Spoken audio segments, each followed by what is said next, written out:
नमस्कार. मी भाऊ तोरसेकर. तुम्ही बघत आहात प्रतिपक्ष. मित्रांनो,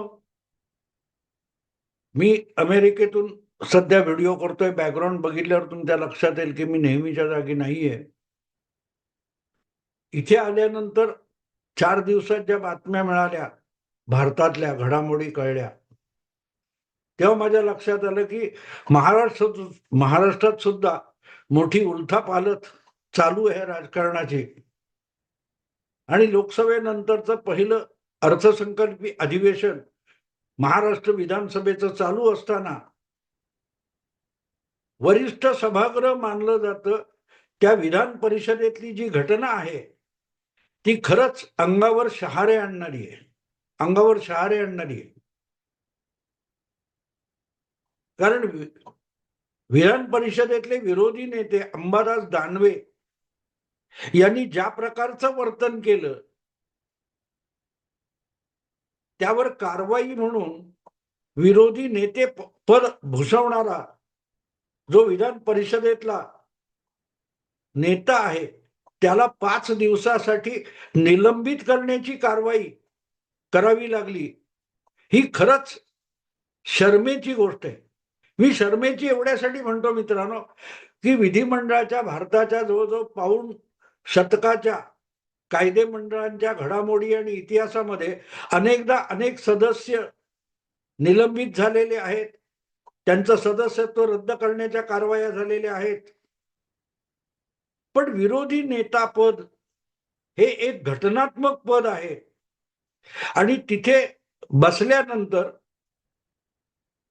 विरोधी नेता म्हणून काम करताना अनेक नियमांनी तो नेता जखडलेला असतो. संसदीय भाषा नावाचा एक प्रकार आहे. तुम्ही कायदे मंडळाच्या बाहेर जे काय बोलत असाल, सार्वजनिक ठिकाणी, खासगी ठिकाणी जे काय बोलत असाल, ती गोष्ट वेगळी असते. कारण तुम्ही बोललात, विषय संपला, पाठवडी, विषय संपला. पण विधानसभेमध्ये, विधान परिषदेमध्ये, लोकसभा, राज्यसभा अशा कायदे मंडळामध्ये तुम्ही जे जे काही बोलत असता, जे जे काही करत असता, ही सगळी कृती ऑन रेकॉर्ड असं म्हटलं जातं. म्हणजे त्याच्या इतिहासासाठी त्याची नोंद घेतली जात असते. आणि म्हणून तुम्ही कोणाशी बोलत असाल, काय करत असाल, तर त्याच्यावर अनेक निर्बंध येत असतात. तुम्हाला संसदीय कामकाजामध्ये एक विशेष अधिकार मिळालेला असतो. पण तो अधिकार जेव्हा वापरायचा तेव्हा त्याच्या बरोबरच जबाबदारी सुद्धा येत असते. हे विसरून चालणार नाही. आपल्याकडे एक गंमत झाली आहे भारतीय लोकशाहीमध्ये. त्या लोकशाहीची विटंबना करण्याचा अधिकार आपल्याला मिळालेला आहे असं प्रत्येक जण समजतो की काय. असं मला कधी कधी शंका येते की बाबासाहेब आंबेडकरांनी आम्हाला संविधानातून अधिकार दिलेला आहे अशी जे पोपटपंची करतात त्यांना खरोखरच बाबासाहेब माहिती आहेत का? त्यांना खरोखरच संविधान म्हणजे काय ते माहिती आहे का? असा प्रश्न पडतो मित्रांनो. कारण बाबासाहेबांनी जी काय संविधान घटना लिहिली त्याच्या पलीकडे आपल्या कृतीतून, आपल्या वक्तव्यातून, आपल्या बोलण्यातून, आपल्या वागण्यातून संसदीय वागणूक कशी असली पाहिजे, घटनात्मक आणि लोकशाहीवादी वागणूक कशी असली पाहिजे, हे बाबासाहेबांनी आपल्या कृतीतून दाखवून दिलेलं आहे. कधीतरी त्याचं अनुकरण करा. नुसतं बाबासाहेबांचं नाव घ्यायचं पण बाबासाहेबांच्या अनुकरण करायचं नाही. त्यांच्या कृती आणि काय ती हे असेल, बोलणं असेल, त्याकडे पाठ फिरवायची. तर तुम्ही संविधानाची विटंबना करता. आणि जेव्हा संविधानाची विटंबना करता तेव्हा तुम्ही पर्यायाने बाबासाहेबांचा अपमान करत असता. याचं तरी भान ठेवलं पाहिजे. लोकशाहीच्या ह्या सगळ्या निवडणुका होण्याआधी जेव्हा भारताची घटना बनवली जात होती, संविधान बनवलं जात होतं, तेव्हाही एक प्रकारची लोकसभाच होती. ज्याला घटना समिती म्हटलं जातं किंवा कॉन्स्टिट्युएंट असेंब्ली म्हटलं जातं. तिचाही सगळा रिपोर्ट आपल्याकडे रेकॉर्ड ठेवलेला आहे. तो बारकाईने बघा. ज्या महापुरुषाने हे संविधान, ही घटना बनवली, त्यांनी संयमाचे एकापेक्षा एक हिमालय एवढे रेकॉर्ड निर्माण करून ठेवले. बाबासाहेब आंबेडकरांना हिंदू कोड बिल त्यांनी बनवलेलं होतं आणि ते मांडायला परवानगी मिळत नव्हती. अगदी पंतप्रधान असलेल्या नेहरूंना ते मान्य असलं तरीही ते सरकार चालवायचंय म्हणून त्याला परवानगी देत नव्हते. तेव्हा चिडून बाबासाहेबांनी आपल्या कायदे मंत्रीपदाचा राजीनामा दिला होता. आणि लक्षात घ्या मित्रांनो, जेव्हा एखादा मंत्री आपल्या पदाचा राजीनामा देतो किंवा आपण राजीनामा का देतोय, आपण ह्या जबाबदारीतून स्वतःला मुक्त करून का घेतोय, हे सभागृहाला विशद करून सांगण्याचा, खुलासेवार सांगण्याचा त्या मंत्र्याचा अधिकार असतो. बाबासाहेब जेव्हा हिंदू कोड बिलाच्या निमित्ताने संतापले आणि त्यांनी आपल्या कायदे मंत्री पदाचा राजीनामा देऊ केला होता, तेव्हा त्यांना आपण राजीनामा का देतोय यावर घटना समितीमध्ये भाषण करायचं होतं, कॉन्स्टिट्युएंट असेंब्लीमध्ये. पण तो काय सभागृहाच्या कामकाजाचा जो नियम होता त्यानुसार त्यांच्या भाषणाचा तर्जुमा काही तास आधी सभापतींकडे काहीतरी सादर करणं आवश्यक होतं किंवा असा काहीतरी, मला आता आठवत नाही, पण असा नियम होता. आणि म्हणून त्यावेळेला सभागृहाचं कामकाज चालवणारे उपसभापती अनंत शयनम अय्यंगार यांनी बाबासाहेब आंबेडकर, साक्षात बाबासाहेब आंबेडकर यांना खुलासेवार भाषण किंवा किंबहुना भाषण करायला परवानगी नाकारली होती. आणि नियमानुसार अय्यंगार बरोबर होते. पण नियम कोणाचा साठी नियमाचा अपवाद करावा एवढं तरी भान असायला पाहिजे होतं. पण हा आपला अधिकार आहे आणि सभापती मला अडवणारे कोण, असा उद्दामपणा किंवा अपमानास्पद प्रतिक्रिया बाबासाहेबांनी सुद्धा दिली नव्हती. ज्यांनी या देशाला संविधान दिलं, ते लिखित संविधान, ते शब्द, ते अक्षर किंवा ते छापलेले कागद यापेक्षाही बाबासाहेबांची कृती, बाबासाहेबांचं वर्तन हे सगळ्यात मोठं संवैधानिक उदाहरण असतं. उपसभापती अय्यंगार यांनी सांगितलं की तुम्ही भाषणाचा तर्जुमा सभागृहाच्या पटलावर ठेवू शकता, पण तुम्हाला भाषण करता येणार नाही. बाबासाहेबांनी काही त्याच्यावर कडवी प्रतिक्रिया दिली नाही, हुज्जत घातली नाही.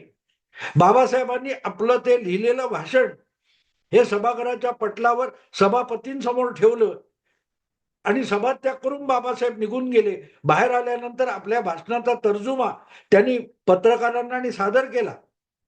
तो प्रसिद्ध झालेला आहे. त्यावेळेचे आलमगीर नावाचं बावडेकरांचं एक पाक्षिक किंवा साप्ताहिक होतं, त्यामध्ये बाबासाहेबांचं ते संपूर्ण भाषण आलमगीर नावाच्या साप्ताहिक का पाक्षिकामध्ये संपूर्ण शब्दशः छापून आलेले.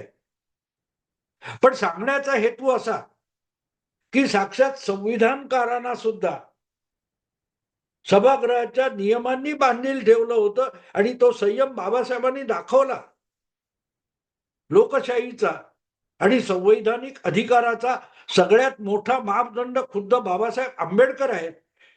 याचं काडी मात्र भान नसलेली माणसं आजकालच्या सभागृहामध्ये निवडून येऊन बसतात आणि परत संविधानाच्या गमजा करतात. वाईट वाटतं मित्रांनो. आणि म्हणून शिवसेनेचा नेता असलेले आणि विधान परिषदेत विरोधी नेता असलेले अंबादास दानवे यांच्यावर निलंबनाची पाळी आली किंवा तशी पाळी अंबादास दानवे यांनी विधान परिषदेवर आणली. ही भारतीय लोकशाहीसाठी, महाराष्ट्रासाठी अत्यंत लज्जास्पद अशी घटना आहे. आणखीन एक भाग लक्षात घेतला पाहिजे.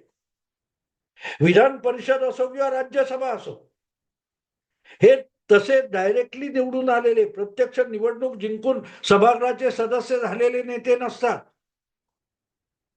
हे अप्रत्यक्ष निवडणुकीतून आलेले असतात आणि अप्रत्यक्ष निवडणुकीतून त्यांना तिथे काढलं जातं की जे प्रत्यक्ष निवडणूक लढवू शकत नाहीत, पण ज्यांच्या बुद्धिमत्तेचा, ज्यांच्या बुद्धी कौशल्याचा समाजाला आणि देशाचा, राज्याचा कारभार चालवण्याला उपयोग होऊ शकतो, अशा लोकांना कायदे मंडळात आणलं पाहिजे.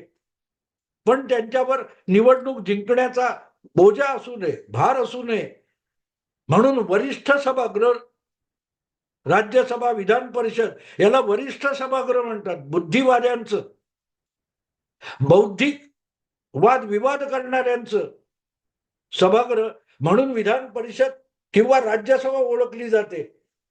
आजकाल विधान परिषद आणि राज्यसभा यामध्ये ज्या प्रकारचा धुमाकूळ घातला जातो आणि धुमाकूळ घालणारे सदस्य तिथे निवडून आणले जातात, ते बघितलं की भारतीय लोकशाही कुठे धोक्यात आलेली आहे. तुम्हाला गेल्या लोकसभा निवडणुकीत माहिती असेल की लोकतंत्र धोक्यात आहे, मोदी तिसऱ्यांदा जिंकले तर लोकतंत्र, लोकशाही संपून जाईल, संविधान धोक्यात आहे. संविधान धोक्यात कोण आणतो? संविधान हे कायद्याने, नियमाने आणि सभ्यपणे सरकार आणि कारभार चालवला जावा यासाठीची नियमावली आहे. नियमावली आहे आणि त्या नियमावलीनुसार कारभार किंवा सभागृहाचं कामकाज कसं चालवावं याचं काही नियम आहेत.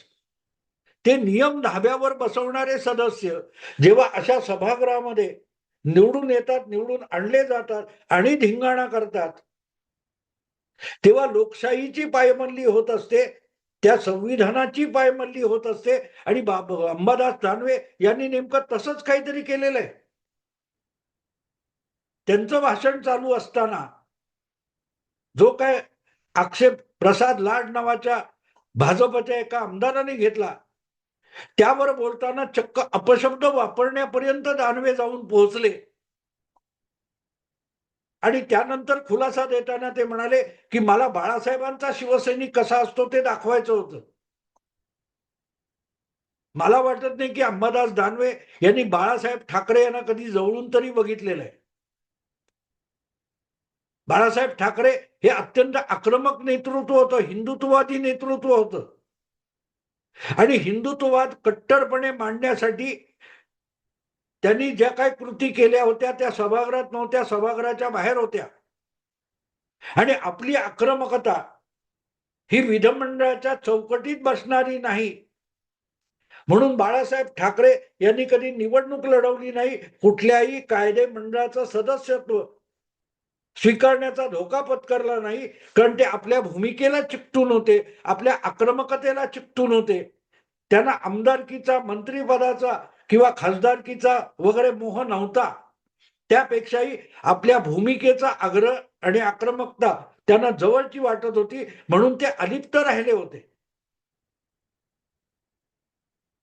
आपल्या विधानसभेत जा आणि धुमाकूळ घाला असं बाळासाहेबांनी कधीही आपल्या अनुयायांना, शिवसैनिकांना शिकवलं नाही. अंबादास दानवे जेव्हा म्हणतात की बाळासाहेबांचा शिवसैनिक कसा असतो तो दाखवायचा, तर ते विसरले की मनोहर जोशी असोत, प्रमोद नवलकर असोत, सुधीर जोशी असोत, विठ्ठल चव्हाण असोत, असे एकापेक्षा एक कायदे मंडळाच्या चाकोरीत राहून, नियमात राहून सरकारला पेचात पकडणारे शिवसैनिक आमदार आणि होऊन गेलेले, ते बाळासाहेबांचे शिवसैनिक नव्हते. अंबादास दानवे अपशब्द वापरून स्वतःला बाळासाहेबांचा शिवसैनिक म्हणवून घेतात, तर मग ज्यांनी संसदीय प्रतिष्ठा राखून लोकसभा, विधानसभा, विधान परिषद, राज्यसभा यांच्या प्रतिष्ठा वाढवली, असे बाळासाहेबांचे अनुयायी हे शिवसैनिक नव्हते असं अंबादास दानवेंना म्हणायचं का? अंबादास दानवेंना काय म्हणायचंय? शेवटी जो घडला प्रकार आहे त्याबद्दल खुद्द त्यांचे पक्षप्रमुख आणि बाळासाहेबांचे सुपुत्र उद्धव ठाकरे यांना सरसकट माफी मागावी लागली. बाळासाहेबांच्या पुत्राचा अपमान असं पण त्याला म्हणता येईल की आपण असं काहीतरी कृत्य केले की त्यामुळे आपल्या पक्ष प्रमुखाला सार्वजनिकरित्या माफी मागावी लागली. याचा अंबादास दानवे यांना अभिमान वाटतो. प्रसाद लाड किंवा इतर कोणाला अपशब्द वापरताना आपण आपल्या पक्षाला सुद्धा मान खाली घालायची वेळ आणतोय. आपण ज्याला दैवत मानतो बाळासाहेब ठाकरे, त्यांच्या प्रतिष्ठेला सुद्धा आपण बाधा आणतोय. याचं सुद्धा अंबादास दानवे यांना भान नव्हतं. मला गंमत वाटते या लोकांची. आणि कशाबद्दल बोलतंय? बाळासाहेबांचा शिवसैनिक कसा होता? बाळासाहेबांना हिंदू हृदय सम्राट म्हणतात. आणि हिंदूंचा, एकूण हिंदू समाजाचा अपमान राहुल गांधी संसदेमध्ये करतात, तेव्हा त्यांचा निषेध करावा म्हणून प्रसाद लाड यांनी विधान परिषदेमध्ये आग्रह धरला. अशा वेळेला बाळासाहेब हयात असते तर ते राहुल गांधींच्या समर्थनाला उभं राहणाऱ्या अंबादास दानवेंची पाठ थोपटायला पुढे आले असते की स्वपक्षाचा नसताना सुद्धा प्रसाद लाड हा राहुल गांधींच्या निषेधाचा प्रस्ताव आणतो म्हणून प्रसाद लाडची बाळासाहेबांनी पाठ थोपटली असती. अंबादास दानवे म्हणतात की बाळासाहेबांचा शिवसैनिक कसा असतो हे मला दाखवायचं होतं. तर अंबादास दानवे विसरतात की बाळासाहेब पक्षाच्या पलीकडे जाऊन भूमिकेचं समर्थन जास्त करायचे. सावरकरांचा अपमान करणाऱ्या मणिशंकर अय्यरला मुंबईत नाही कुठे दिसेल तिथे जोड्याने मारा असं आवाहन करणारे बाळासाहेब, असा आदेश देणारे बाळासाहेब, त्यांचा अंबादास दानवे हा अनुयायी ठरू शकतो. सावरकरांचा अपमान करणारे राहुल गांधी, हिंदूंवर दहशतवादाचा आरोप करणारे राहुल गांधी यांच्या समर्थनार्थ अंबादास दानवे जर प्रसाद लाड यांना अपशब्द वापरत असतील तर अशा माणसाला आपला नाव घेण्याचा सुद्धा अधिकार नाही असंच बाळासाहेब म्हणाले असते. किंबहुना अंबादास दानवेंच्या अशा वर्तनाबद्दल माफी मागून उद्धव ठाकरे यांनी दाखवून दिलं की ते बाळासाहेबांचा मुलगा आहेत. बाळासाहेबांचा शिवसैनिक दाखवायचा होता. अरे बाळासाहेब तुम्हाला काय माहितीये?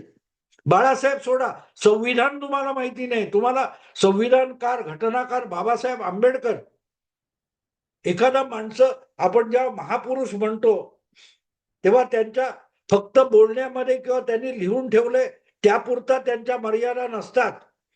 त्यांच्या जगण्याच्या प्रत्येक क्षणातून आणि त्यांनी केलेल्या एक एक कृतीमधून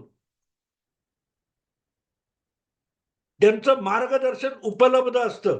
तुमचे डोळे उघडे पाहिजेत.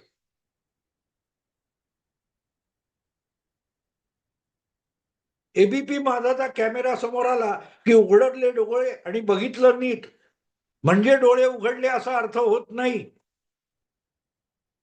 अंबादास दानवे यांनी फक्त बाळासाहेब ठाकरे यांचाच अपमान केलेला नाही, त्यांनी संविधानाचा आणि पर्यायाने बाबासाहेबांचा सुद्धा अपमान केलेला आहे. कारण संविधानानुसारच, संविधानाच्या अंतर्गत देशाच्या विविध राज्यांची कायदे मंडळ स्थापन झालीत, ज्याचा भाग विधान परिषद असते. आणि अशा विधान परिषदेमध्ये एक घटनात्मक पदावर राहून निलंबनाची पाळी जेव्हा अंबादास दानवे स्वतःवर आणतात तेव्हा ते बाळासाहेबांचं नाही, बाळासाहेबांचा शिवसैनिक दाखवत नसतात तर राहुल गांधींचे आम्ही किती गुलाम झालोय ते दाखवत असतात. प्रसाद लाड यांनी उद्धव ठाकरे असोत किंवा बाळासाहेब ठाकरे असोत किंवा शिवसेनेची कुठची भूमिका असो याच्या विरोधात प्रस्ताव आणला नव्हता. बाळासाहेबांचं जे कट्टर हिंदुत्व होतं ते राहुल गांधींकडून अपमानित होत असेल तर तो अपमान थांबवण्यासाठी प्रसाद लाड यांनी तलवार उपसलेली होती. एवढं सुद्धा ज्याला कळत नाही आणि राहुल गांधींच्या समर्थनार्थ जाऊन बाळासाहेबांच्या भूमिकेवर बोलणाऱ्या किंवा त्याचं अनुसरण करणाऱ्या प्रसाद लाडच्या विरुद्ध जेव्हा अंबादास दानवे तलवार उपसतात तेव्हा त्यांना बाळासाहेब ठाकरे माहितीच नाही, त्यांनी कधी बघितले नाहीत किंवा त्यांची भूमिका सुद्धा अंबादास दानवेंना ठाऊक नाही असंच म्हणायची पाळी येते. ज्या वेळेला असे शिवसैनिक तयार होतात तेव्हा शिवसेना संपायला वेळ लागत नाही. किंबहुना अशा माणसाला वरिष्ठ सभागृहामध्ये विधान परिषदेमध्ये विरोधी नेते पदावर बसून उद्धव ठाकरे यांनी केवढी मोठी घोडचूक केली आहे त्याचीच साक्ष द्यायला अंबादास दानवे पुढे सरसावले असं म्हणता येईल. बाळासाहेबांचा शिवसैनिक कसा असतो हे दाखवायचं होतं असं जेव्हा अंबादास दानवे म्हणतात तेव्हा उद्धव ठाकरे यांची प्रत्येक निवड आणि आवड कशी चुकीची आहे हे दाखवायसाठी अंबादास दानवे पुढे आले असं मात्र नक्की म्हणता येईल. कारण आजकालची शिवसेना ही बाळासाहेबांची झालेली नाही, ती शिवराळ झालेली आहे. कोणाला ना कोणाला अपशब्द वापरायचे, कोणाचा ना कोणाचा अपमान करायचा आणि आवाज चढवला की आपण बाळासाहेबांचा शिवसैनिक झालो, आक्रमक झालो असला जो खोळाचार संजय राऊतांच्या मार्गदर्शनाखाली चालू आहे.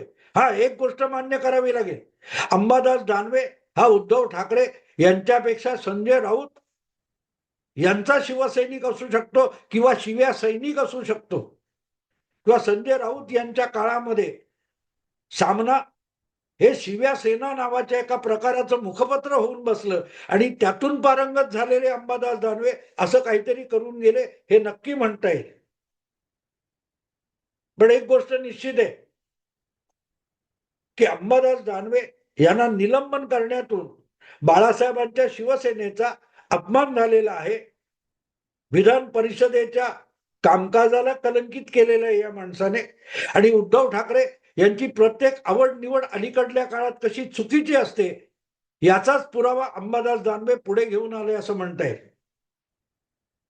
हा, प्रसाद लाड यांनी मात्र महाराष्ट्रात बाळासाहेब हेच कसे आदरणीय आहेत हे या निमित्ताने दाखवून दिलं. बाळासाहेब असते तर खरोखरच प्रसाद लाडला मातोश्रीवर बोलवून त्याची पाठ थोपटली असती याविषयी माझ्या मनात शंका नाही.